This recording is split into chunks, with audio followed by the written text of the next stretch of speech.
ओम मात्रे नमः। आप यूट्यूब में बहुत देखे होंगे कि आपके पास पैसा नहीं रहता है, आपका पैसा बहुत खर्चा हो रहा है, रुकते नहीं है, कभी भी पैसा रुकते नहीं है। तभी एक काम करो, इलायची रखो, या ब्लैक पेपर रखो, या ये सभी मिक्सअप लवंगा, ये सभी मिक्सअप करके रखो, ऐसा बोलते हैं। वो क्यों बोलते हैं, उससे और इससे क्या संबंध रहता है, उसके बारे में वो बहुत अच्छा वर्क करता है, काम करता है। क्योंकि मैंने भी वो रख के देखा है, इलायची और ब्लैक पेपर और लवंगा ये सभी रखे हैं ना, तो वो काम करता है, वो पैसा रुकता है। क्यों रुकता है कि हम ये सभी है ना, ये दो जो भी प्रोडक्ट है, जो भी लोग रहते हैं, प्रोडक्ट रहते हैं, पेड़ पौधे सभी है ना, ये सभी को 9 रहता है, 9 प्लैनेट से ही हम देखते हैं। मतलब इसका मतलब है वो 9 एनर्जी से ही बना है, उसमें 7 बहुत इंपॉर्टेंट है। और 2 रहते हैं ना, वो एक तो पूरा एक्सपांड करता है और एक तो पूरा नाश भी करता है, ऐसा रहता है। वो एनर्जी के साथ किस एनर्जी उसके पास आता है, सूर्य एनर्जी है तो एक तरह, और जुपिटर है तो एक तरह, वो डिफरेंट एनर्जी उसको एनर्जी दे, उसको मूव फॉरवर्ड करने के लिए। अभी गुरु के लिए भगवान के लिए हम गुरु यूज़ करते हैं, तो राहु के लिए वो एक्सपांड होता है, केतु के लिए वो पूरा नाश भी करता है या पूरा ठीक भी कर सकता है, क्योंकि गुरु कंट्रोल करता है केतु को, ऐसा रहता है। सूर्य हमारा स्टेटस है, उसको बहुत बड़ा स्टेटस देता है। राहु दशा में सूर्य आपको ये मतलब पोजीशन मिल गया है तो बहुत बड़े पोजीशन ही देता है राहु, क्योंकि वो कंजक्शन ऐसा वर्क करता है। मतलब उसका वो सभी क्या है कि वो मेमोरी है, आपका ही मेमोरी है। ये अभी हम जो इलायची बोलते हैं या ब्लैक पेपर रहता है, उस पर मार्स और शुक्र रहता है, वो एनर्जी रहता है। वो एनर्जी से ही हमको हमारा मेमोरी जो है ना, हमारा बॉडी जो है ना, उसको रिस्पॉन्ड करता है। हमको शायद याद नहीं रहता है हम बचपन में किससे लिया था, या बड़े होने के बाद किससे लिया था, या हमारे पिताजी या पूर्वजों ने कहाँ से क्यों लिया था। ये हमारे अंदर वो रहता है, डीएनए में वो है, लेकिन हमें याद नहीं रहता है। लेकिन लोग परेशान करते रहते हैं और हमारा पैसा भी रुकता नहीं है। तभी ये जो इलायची है, लवंग है, जो भी है, ये बहुत मतलब ये जो मार्स और शुक्र मतलब जो ऋण ले आते हैं या पैसा दे के हम ही भूल गए थे, ये दोनों के कारण से तो हमें पैसा नहीं रुकता है ना। ये दोनों अब हमारे पास है, तो ये दोनों हमारे पास है, तो हमारे मन को यही लगता है कि मेरे पास पैसा है और मैं किसको देना नहीं है, ऋण नहीं है, लोन नहीं है, ऐसा वो समझता है, क्योंकि उसके पास अभी पैसा है।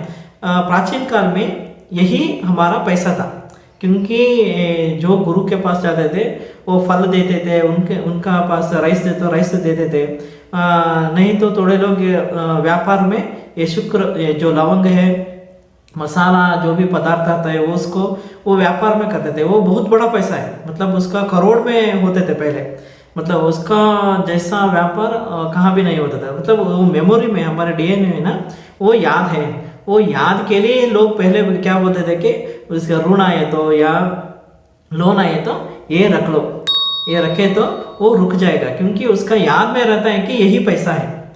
तो एक बार पैसा आने का या हम रखने का, उसमें ठीक से रखने का, अच्छा रखना चाहिए उसको। मतलब वो प्रॉब्लम हो गया, वो उसको बहुत दिन से आप रखे हो तो उसको चेंज करते रहो। एस्ट्रोलॉजी में है ये कुछ है और ये शुक्र है, तो ऋण होता है, लोन रहता है, उससे ज़्यादा से ज़्यादा पैसा खर्चा होता है। इसलिए हम एस्ट्रोलॉजी में बोलते हैं कि 6th हाउस में जो भी होते हैं, मतलब अभी शुक्र आपके 6th हाउस में है, तो लड़की को देना है, वुमेन को देना है या बैंक को देना है, वो ऋण आपके पास है। गुरु है तो भगवान के पास है, टेम्पल में देना है करके। ये सूर्य के पास है तो फादर का है या गवर्नमेंट से ऋण है। सो 6th हाउस में जो भी प्लैनेट होता है ना, वो ऋण होता है। और 6th हाउस से जो थर्ड हाउस होता है वो 8th हाउस होता है, तो हम उसको रख लिए। हम अभी किसका हमारा नहीं था और किसका भी हम रख लिए ना, वो भी 8th हाउस में होता है। अभी गुरु 8th हाउस में है तो हम क्या बोलते हैं कि उनका बहुत लाइफ स्पैन बहुत हो जाएगा। ऐसा क्यों बोलते हैं कि गुरु है ना वो एक्सपांड करता है, तो लाइफ स्पैन ऑटोमेटिकली जाएगा। तो इसलिए गुरु इतना नेगेटिव नहीं है, फिर भी गुरु उधर रहे तो ना हम किसको नहीं दे रहे, मतलब हम विद्या नहीं दे रहे किसी को भी, तभी भी गुरु 8th हाउस में रहता है और हमको हम जो भी पढ़ते हैं, हम जो भी सीखे हैं ना उसको देना पड़ता है 8th हाउस में। तो ये जो 6th हाउस का जो हाथ है वो 8th हाउस है, तो हमको उधर से हेल्थ प्रॉब्लम है, तो हेल्थ इश्यूज जो ऋण से आता है, इसलिए हमको ये नहीं रखने का, ये ऋण है ना जल्दी से जल्दी देने का। एस्ट्रोलॉजर बोले तो 6th हाउस से वो दान करवाएगा, मतलब उनको दे दो, क्या दे दो, वो हाउस बोलेगा, मतलब वो राशि है ना वो बोलेगा कि उसको क्या देना है। अभी मकर राशि में आपका 6th हाउस है और शुक्र है, तो आपको काम देना है, वुमेन को काम देना है, शुक्र और मकर राशि वो दोनों को कॉम्बिनेशन करना है। तो मकर राशि काम का, तो इसको इनको क्या देना है, काम देना है, लड़की को काम दे दो, वही ऋण आपके पास है। आप काम के लिए पैसा ले लेंगे और उसको उनको काम नहीं हुआ रहेगा, वो पहले रहता है, मतलब ये बच्चा का आया है तो वो एक तो फादर है या उनसे पहले भी हो सकता है, क्योंकि उसका एस्पेक्ट भी देखना पड़ता है। अभी गुरु से आया, शनि से आया, किसी और ने एस्पेक्ट किया तो उधर से आता है। तो आप भी फास्ट लाइफ में रहते हैं, लेकिन फास्ट लाइफ में कभी मत देखो, पहले इधर क्या हुआ है वो देखो, क्योंकि वो मिलेगा। अभी आपने देखने गया तो आपको हाँ फादर से ही हुआ है या ग्रैंड फादर से ही हुआ है, मदर से हुआ है, ऐसा कुछ पता चलता है, वो एस्पेक्ट से वो मालूम पड़ता है जैसा। और हमको वो याद आता है और हमारे मेमोरी को वो पता है, हमको पता नहीं, हमारा एनर्जी जो अंदर एनर्जी है ना वो उसको पहचानता है, हम पहचानता नहीं है। हम इसको अभी पहचानते नहीं क्योंकि हम तो स्टडी किए नहीं ना, उसका स्टडी नहीं, हम स्टडी नहीं किए, इसको हमको पता नहीं रहता है। अभी हम स्टडी किए तो वेद पुराण उसका स्टडी करने से पहले है ना गुरु के पास इनिशिएशन लेना पड़ता है, इनिशिएशन लेने के बाद में मंत्र जाप करना पड़ता है, उसके बाद में हमको जो कुछ भी अंदर से होता है, जब गुरु वेद पुराण के बारे में बोलते रहते हैं तो हमको होता है कि हाँ ऐसा हमारे पास साथ भी हुआ है। लेकिन उसके लिए एजुकेशन चाहिए, अभी एजुकेशन नहीं है, इसलिए हमको क्वेश्चन भी नहीं करना चाहिए एक्चुअल में भगवान का या वेदास या पुराणास, उसका नहीं करना चाहिए क्योंकि वो स्टडी तो नहीं है।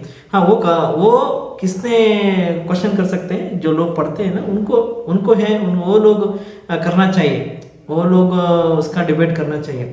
जो कॉलेज में रहते हैं या MBBS पढ़ते हैं या IIT में रहते हैं वो लोग प्रश्न नहीं करना चाहिए क्योंकि उनका स्टडी नहीं है और वो भगवान भी पता नहीं चलता है ना, वो एनर्जी कैसा वर्क करता है उसके बारे में कुछ मालूम नहीं रहता है, थोड़ा रहता है क्योंकि उनका पूर्वज से थोड़े लोगों को ब्लेसिंग होता है, उनको भी ऐसा लगता है, वाइब्रेशन आता है, वो इंट्यूशन आता है क्योंकि उनका पूर्वज उसका उतना डीप जप तप किया है, इसलिए वो आता है। लेकिन वो एजुकेशन ही नहीं तो हमको करना नहीं चाहिए। ओके वो अलग बात है, वो दूसरे दिन बोलूँगा ये एस्ट्रोलॉजी बोलना नहीं चाहिए या चाहिए, किसको बोलना चाहिए। एस्ट्रोलॉजी इतना इजी नहीं है क्योंकि वो बहुत बड़ा प्रॉब्लम दे सकता है। ओके आप ये इलायची रखो, इलायची और ये लवंग जो आता है ना, लवंग और ब्लैक पेपर ये सब भी रखे ना, आपका पैसा रुकता है, बहुत जा रहा है तो वो पैसा रुकता है। ओके आप भी ट्राई कर लो। ओके लेकिन इसका विषय यही है कि ये क्यों होता है, ऐसा क्यों होता है, ऐसा क्या है इसमें, ये बोलने के लिए मैं वीडियो किया था। नमस्कार, ओम मात्रे नमः।